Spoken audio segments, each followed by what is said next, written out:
Makanya Ustazah, saya senantiasa mengulang-ulang menasehatkan kepada anak saya untuk sholat dan mengaji agar hidupnya berubah menjadi lebih baik.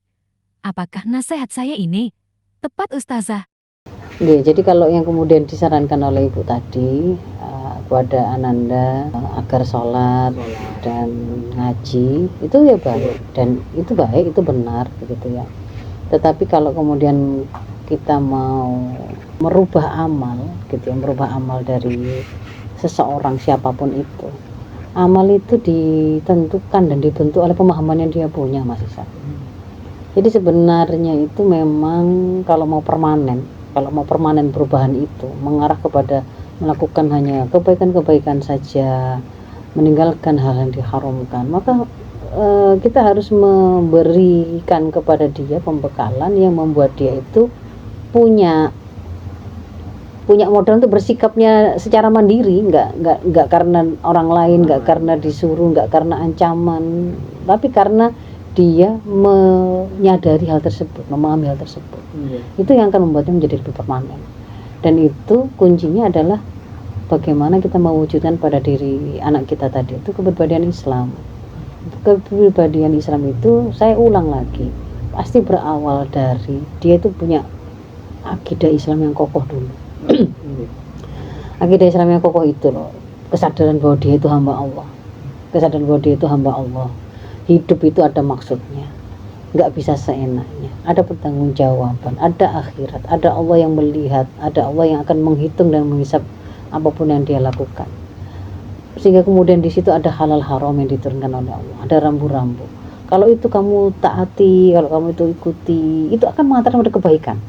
Nah, di situ kan harus akidahnya kokoh tadi, dan kemudian dia harus mengilmui kan apa-apa yang menjadi tuntunan way of life-nya dia lah, way of life dia sebagai seorang muslim, jalan hidupnya itu yang seperti apa. Nah,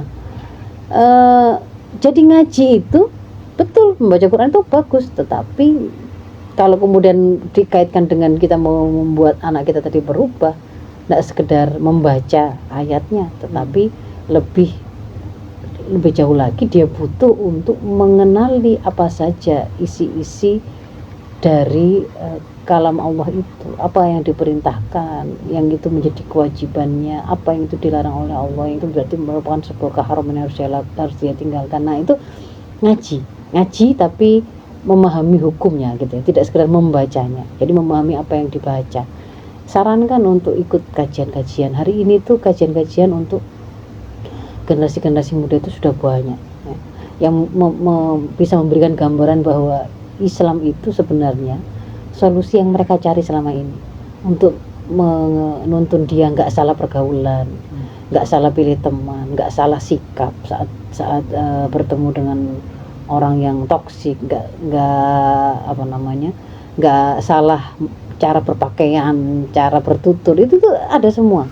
Cari forum-forum pengajian, arahkan anak kita untuk ngaji, di situ yang bisa membuat mereka semakin mengenal Islam sebagai jalan hidup dia, solusi persoalan dia itu. Terus ini anak itu sebenarnya kan sudah usianya kan sudah mukallaf, masih saksi balik ya. Iya, jadi memang lebih ke arah itu ya, memenangkan hati dan akal pendekatan itu. Nggak bisa kemudian hanya sekedar disuruh-suruh tapi nggak ngerti esensinya gitu, ya nggak akan bertahan. Itu sudah bukan masanya, bukan sekedar pembiasaan.